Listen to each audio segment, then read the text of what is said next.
एक बार जरा ऐसे हाथ उठा दो जो लोग हमसे प्यार करते हैं। दोनों उठा। मैंने एक में माइक है ना, मैं दोनों इसलिए नहीं गए मैंने। बताओ मदद करोगे नहीं करोगे? करेंगे। बताओ भाई नौजवान साथ में मदद करोगे नहीं करोगे? बताओ भरोसा है या नहीं है? तो जब आपको भरोसा है तो आप याद रखो कि 24 घंटे साथ दिन आपके लिए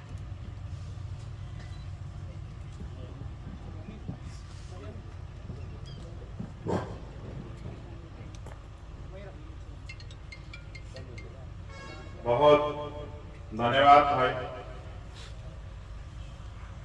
मैं मुबारकबाद देता हूं भाई सोहेल को और इस मंच पर जितने भी साथी भीम आर्मी आजाद समाज पार्टी के हमारे मौजूद हैं और तमाम जिम्मेदार लोग इस क्षेत्र के जो आपके बीच के हैं, मैं उनको मुबारकबाद देता हूं कि उन्होंने मुझे यहां बुलाया। आप जानते हैं कि मैंने पिछले लंबे समय से कमजोरों की, मजलूमों की, गरीबों की, बेबसों की, लाचारों की आवाज उठाने का जो आंदोलन अपने साथियों के साथ शुरू किया, आज वो आंदोलन दिल्ली तक पहुंच गया।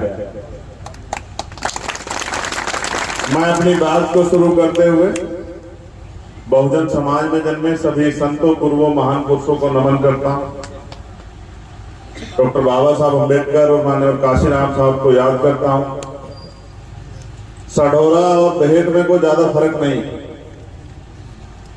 अगर नींद में भी चल दोगे तो भेंट पहुंच जाओगे, बहुत थोड़ा सा फर्क है। और मैं बेहेट, मेरा जो घर है वो मेरा पैतृक गांव फुटमलपुर, वो बेहेट विधानसभा में आता है। आपके और मेरे दरमियान बस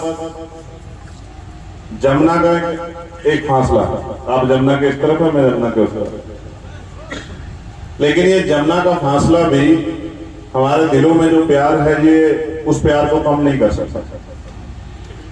मेरे बारे में आप लोग अगर जानते हैं तो इस वजह से नहीं जानते कि मैं कोई नेता हूं या मेरे पिताजी कोई मुख्यमंत्री थे या मंत्री थे या एमपी थे, एमएलए थे। मैं तो एक किसान का बेटा हूं।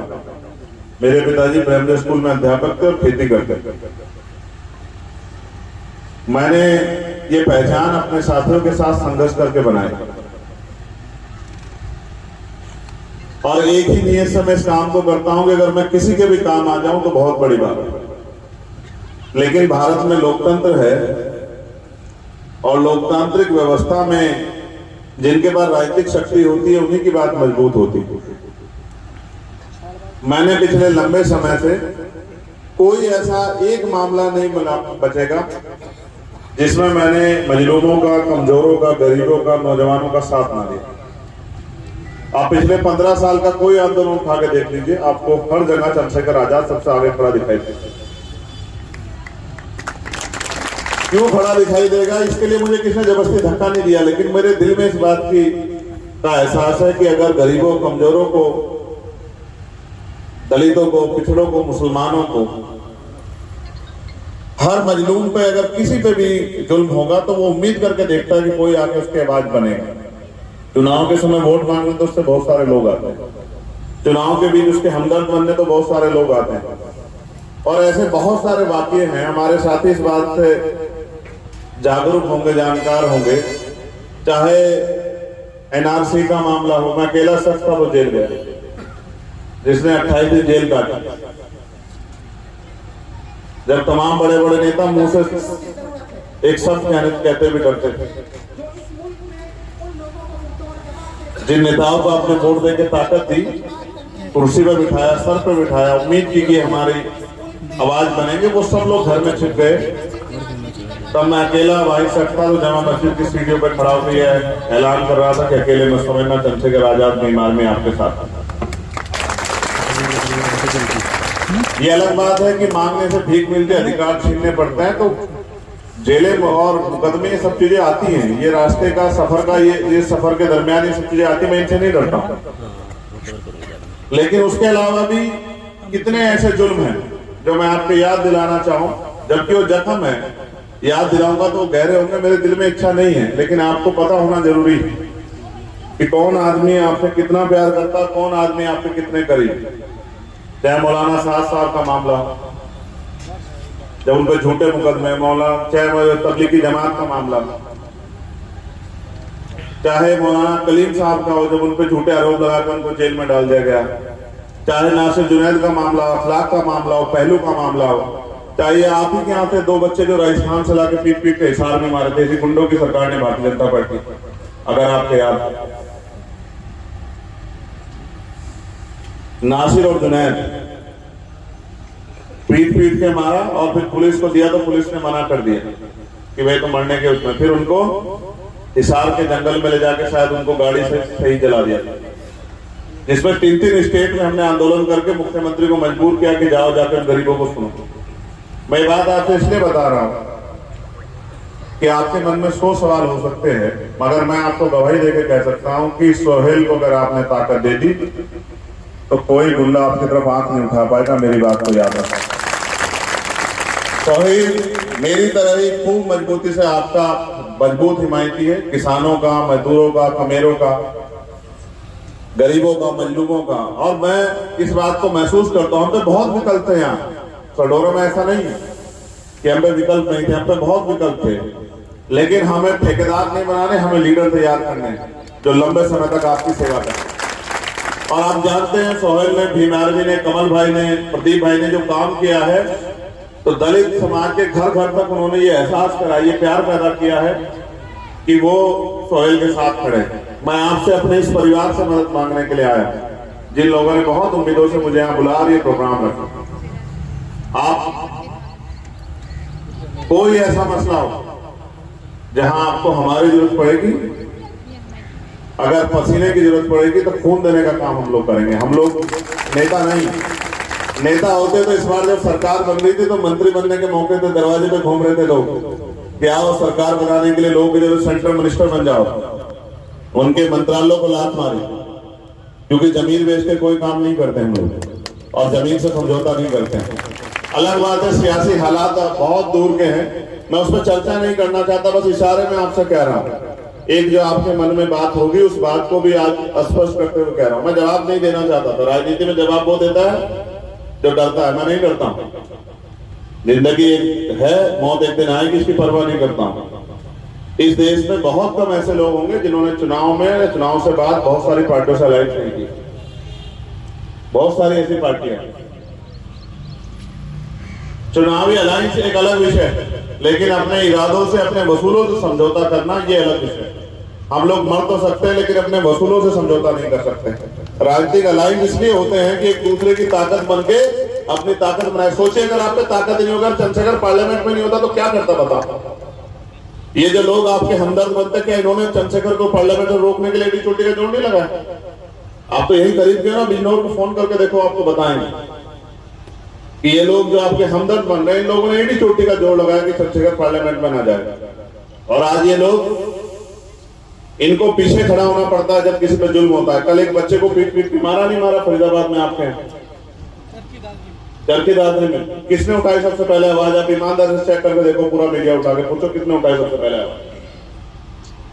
जब किसी गरीब पे जुल्म होता तो हमें दर्द होता और हम ये मानते कि हमारे भाई पे तकलीफ हुई, और हमने कहा कि सरकार अगर बुलडोजर और ये पशुओं के नाम पर जो हत्या हो रही है, अगर उनको नहीं रोक सकती तो उनको कुर्सी बैठने का अधिकार नहीं। लेकिन आप पे तो मौका आन पड़ा, आप इनको जो कुर्सी पे बैठते हैं हमारे लोगों को जुल्म करें, इनको उखाड़ फेंको, ऐसा उखाड़ फेंको कि अगले कई योजनाओं तक इनको खबर भी ना। ये तो आपके हाथ में, जनता के हाथ में है। क्या मिल रहा है इस देश में आपको? तो ये बॉर्डर समझ के जिस तरह इग्नोर किया। कितने स्कूल बने आपके क्षेत्रों में, आप बता? कितने हॉस्पिटल बने आपके क्षेत्रों में? कितने उद्योग धंधे लगे आपके क्षेत्रों में? कितने रोजगार के साधन हैं? आप नहीं जानते हो क्या है आपके क्षेत्र में और क्या दिया है सरकार ने आपको? जो थोड़ा बहुत आप, अगर आप अपना भी काम करने जाओगे, वो बुग्गी लेके जाओगे ट्रैक्टर और अपनी खेत से मिट्टी निकालोगे तो आपके घर पे आके पुलिस खड़ी हो जाएगी। किस तरह से लोग गरीब अपना जीवन यापन कर रहे हैं ये, और जुल्म जाति कितनी हो रही है। रोज हिंसा, गरीबों को, दलितों को, पिछड़ों को, मुसलमानों को मारा जा रहा है। अब इसको रोकने के 2 उपाय, एक तो सहते रहो, एक इसका मुकाबला करो। 5 साल में जनता के हाथ में ताकत आती है कि अपने बीच के ताकतवर लोगों को आगे बढ़ा के भेजो, उनकी मदद करो। और जब ये काम अगर आप जिम्मेदारी से करते हो तो फिर आपको 5 साल पछताना नहीं पड़ता। मैं लगातार यहीं आपके बीच में रह के कोशिश करूंगा कि इस बार आजाद समाज पार्टी की इतनी हैसियत बने हरियाणा में कि सरकार की चाबी उनके हाथ में है। फिर आप मुझे बताना कि कौन गुंडा आपकी तरफ आंख उठा के देखता है। मैं बहुत जिम्मेदारी से आपसे कह रहा हूं, आप लक्ष्य बना के इस लड़ाई में हमारी मदद करो और हमें काम करने का मौका दो। भीम आर्मी 26-27 स्टेटों में जुल्म के खिलाफ लड़ रही है और आजाद समाज पार्टी भी धीरे धीरे आगे बढ़ रही है। हम लोग राजस्थान लड़े थे और बहुत कम वोटों से चुनाव हारे। वो दर्द मुझे अभी तक है, कहीं 5,000 से, कहीं 7,000 से, कहीं 11,000 से। मैं सोचता था कि मुझसे पहले कोई इस आंदोलन से जीत के जाए। अगर मुझसे पहले कोई जीत के जाता तो मेरा काम कम हो जाता कि वो पार्लियामेंट असेंबली में आवाज उठाता और मैं सुकून से इस काम को करता। लेकिन मुझे भरोसा है कि सढौरा जो मेरा बिल्कुल घर है, मेरा परिवार है, और जहां से मेरा छोटा भाई सोहेल जो है आपके बीच में मैदान में आएगा, मुझे भरोसा है कि उसकी मेहनत और मेरी मेहनत को आप लोग इस बार जो है कामयाब करने का काम करोगे। और ये जो ताकत आपके पास दी है लोकतंत्र ने बदलाव की, इस बदलाव को आप स्वीकार करके अपने बीच के भाई को आगे बढ़ा के भेजोगे कि वो अगले 5 साल आपकी आवाज बन के आपके लिए खड़ा रहे। आप लोगों ने यहाँ मुझे सुना, मैं आपका शुक्रिया अदा करता हूं, क्योंकि कई सारे प्रोग्राम लगे हैं। ऐसा नहीं कि ये पहला और आखिरी प्रोग्राम है। अभी तो आपके बीच में बैठ के किस दिन आगे कोई अगर खाना खिलाएगा तो हम लोग को तो खाना भी खाएंगे। अभी तो बहुत सारी बातें बाकी हैं, बहुत सारे ऐसे इश्यू होंगे, बहुत सारे ऐसे विषय होंगे जिन पे आप मुझसे बात करना चाहते हैं। कुछ ऐसे होंगे जिसमें आप कोई सवाल आपके मन में होगा जिसको मुझे आपको जवाब देना है। कुछ ऐसे होंगे जो मेरे मन में मुझे पूछना है, और कुछ ऐसी बातें होंगी जो मैं आपसे कहूंगा जिनको आपको मदद करानी है सोहेल को, क्योंकि सोहेल भी किसी धन्ना सेठ का बेटा नहीं। मैं तो अपने यहाँ जब चुनाव लड़ रहा था, मेरे साथी जानते हैं, तो मैं तो अपना निशान लेके जाता था केतली का। जब तक चुनाव अनाउंस नहीं हुआ तो लोगों से कहता हूँ मैं जो वोट देगा वो नोट भी दे, क्योंकि अगर किसी का सहारा लेके पैसे लेके से लड़ेंगे तो फिर आपके काम नहीं आ पाएंगे। आज अगर पार्लियामेंट में निष्पक्ष हैं और हर जुल्म के खिलाफ होने की हिम्मत रखते हैं तो इसलिए क्योंकि टिकाऊ है, बिकाऊ नहीं। मैं आपसे, आप ही बताओ, आप ये कहते नहीं कहते हो कि भाई अगर किसी से गलती हो जाए तो उसको माफी का अधिकार मिलना चाहिए, नहीं मिलना चाहिए? बताओ बताओ भाई, हाथ उठा के अपने दिल से। अगर कोई आदमी गलती करके आपसे मान ले कि भाई मुझसे गलती हुई, दोबारा नहीं करूंगा, तो बताओ उसको माफी मिलनी चाहिए, नहीं मिलनी चाहिए? कि भाई मिलनी चाहिए, नहीं मिलनी चाहिए? बस सीधी बात है। मैंने तुम्हें हिसाब में बताया कि मैं क्या कहना था। मेरी किसी से लड़ाई नहीं। अगर कोई कहते ना कोई कल सुबह का भूला शाम को घर आ जाए तो उसको भूला नहीं कहते। अब बाकी इस बार तो गट्टा हमने पकड़ा हुआ है खबरों में। जिस दिन पहली बार बैठे यही तय हुआ सबसे पहले, और कुछ नहीं। अगर आगे बढ़ना है तो ये तय करो कि भाजपा के खेमे की तरफ आंख उठा के, आंख पलट के नहीं देखो, तब आगे बढ़ेंगे। इसके अलावा कोई रास्ता हम सब कुछ कर सकते हैं, लेकिन सिद्धांतों से समझौता नहीं कर सकते। अब सोचिए कि अगर हमारी मेहनत को आप लोगों ने आगे बढ़ा दिया तो अगर सोहेल जैसे 5-7 लोग भी असेंबली में होंगे तो बताओ आपके क्षेत्रों की आवाज उठेगी नहीं उठेगी? बताओ। मुझसे कहते थे लोग कैसे उठाओगे आवाज? हमने कहा देख जाने तो फिर बताएंगे आवाज कैसे उठाते। तो मैं आपका शुक्रिया अदा करता हूँ, मैं धन्यवाद करता हूँ यामीन कासमी साहब का, अब्दुल सत्तार साहब का, असलम कल्याणपुर भाई का, इरफान सरपंच जी का, बिल्ला गुजर जी का। ये बिल्ला गुजर कहाँ है? देखो मैंने गुजर रेजिमेंट की भी मांग की है तुम लोगों के लिए। एक गुजर रेजिमेंट बननी चाहिए। आ जाए रफी भाई का, ये क्या नाम है? अच्छा रफी पर बोलिए। तो मैं आप सबका शुक्रिया अदा करता हूँ।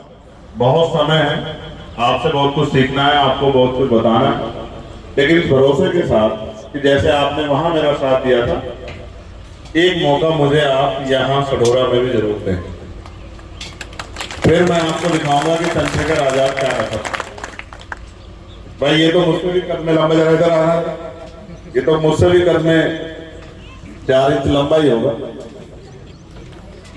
ये मुझसे भी 4 इंच लंबाई है, लेकिन ये इसे आप देख के कह सकते हैं तब ये राजनीति में भी था जब भी आपके लिए खड़ा था। और आप जानते हो इस देश में कमजोरों की आवाज बनने की कीमत चुकानी पड़ती नहीं पड़ती। जिन जेल मुकदमों सरकार डराती है उनसे तो हमने वो जेल मुकदमे तो इतने अहम पे की गिनती करते करते जो है अधिकारी की कलम खत्म हो जाती है।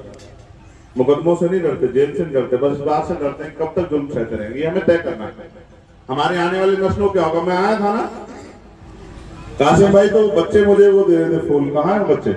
छोटे छोटे बच्चे थे और छोटी छोटी बच्चियां थी। अपने से ज्यादा नन्हे नन्हे फूलों की फिक्र कि इनका क्या होगा, ये देश किस तरह बढ़ रहा है, किस तरह बढ़ रहा है देश। हमें आने वाली नस्लों को जवाब देना है कि जिस देश के लिए क्रांतिकारियों ने बलिदान दिए थे कि आज ये देश उसी तरफ बढ़ रहा है या किसी और दिशा में बढ़ रहा है। आज ये देश में सामाजिक धार्मिक आजादी है या नहीं है, आज ये देश में आर्थिक आजादी है नहीं, और सरकार का बुलडोजर जाति और धर्म देख के क्यों चलता है। ये जो गरीबों, किसानों, कमजोरों पे जो जुल्म हो रहा है इसका हिसाब लेने के लिए हम लोग सब काम कर रहे हैं। लेकिन सोचिए अगर मेरे जैसे लोग नहीं होंगे तो फिर लोग काम करना कैसे सीखेंगे। कुछ लोग तो हमें ही देख के सीखते हैं, हमारे बाद ही बोलते हैं। तो मैं आपका पुनः शुक्रिया अदा करता हूं और मैं आपसे सोहेल के लिए बताओ, इसकी सोहेल की मदद करोगे नहीं करोगे बताओ? हाथ उठाओ दोनों जो लोग इसकी दिल से मदद करेंगे। भाई जो सोहेल से प्यार करते हैं वो सोहेल की मदद कर देना, और जो हमसे प्यार करते हैं वो हम दोनों की मदद कर देना। और जो भीम आर्मी आजाद समाज पार्टी के संघर्ष से प्रेम करते हैं, जो उनकी लड़ाई को हक की लड़ाई मानते हैं, वो लोग उसको देख के वो कर देना। लेकिन फिर कह रहा हूं चूकना मत। लम्हों ने खता की और सदियों ने सजा पाई, याद रखना मेरी बात। मैं बहुत बहुत शुक्रिया अदा करता हूं आपका और इजाजत चाहता हूं। भाई आप दोनों साथी मुझे इजाजत दे। मैं आपको एक ही विश्वास दिला सकता हूं कि जब तक मैं हूं आपकी पल के नीचे नहीं होने दूंगा। मेरी बात को आप याद रखना। जो जवान आप इन्हें दे दोगे वो जवान जो है वो हम लोग पूरी करके दिखाएंगे। इस बात की मैं आप लोगों को, इस बात का मैं आपसे वादा भी करता हूं। आप जानते हैं मैं सब कुछ कर सकता हूं जवान को कहने के, बाकी सब ये थी। तो मुझे भरोसा है कि मेरा भाई, मेरा परिवार जो है, और अभी तो इधर से बहुत लोग आएंगे भेंट वाले दौड़ दौड़ के आपकी तरफ की, भाई चलो मदद कराओ मदद कराओ। अब उनका नजदीक है तो मैं उनको भेंट वालों को इधर कहूंगा, भेंट वालों को, नकुड़ वालों को कि भाई चलो सरोरा की तरफ उधर चल के पूछो क्या हो रहा है। ये नजदीक पड़ता ना तुमसे, नकुड़ भी। हाँ नकुड़ से हमारे नेता थे यहाँ राव मौसम को खड़े उधर बेचारे। इधर आओ, इधर आ जाओ नेताजी, इधर आओ जल्दी आओ, यहीं से जल्दी। मीन पर तैयारी कर ली है, उनकी गुंडागर्दी का जवाब तो हम देंगे, लेकिन हम यहाँ की तैयारी भी कर रहे हैं कि हमारी आवाज यहाँ भी मजबूत हो, कि जब कोई जरूरत हो तो हमारी आवाज इतनी मजबूत हो कि सरकारों को सुनना पड़े। मैं आप सबका शुक्रिया अदा करता हूँ, आपसे उम्मीद करता हूँ एक बार जरा ऐसे हाथ उठा दो जो लोग हमसे प्यार करते हैं। दोनों उठाओ। मैंने एक में माइक है ना, मैं दोनों इसलिए नहीं गए। मैंने बताओ मदद करोगे नहीं करोगे? करेंगे। बताओ भाई नौजवान साथियों, मदद करोगे नहीं करोगे? बताओ भरोसा है या नहीं है? तो जब आपको भरोसा है तो आप याद रखो कि 24 घंटे 7 दिन आपके लिए हम लोग तैयार। बहुत बहुत धन्यवाद। जय भीम, जय भारत।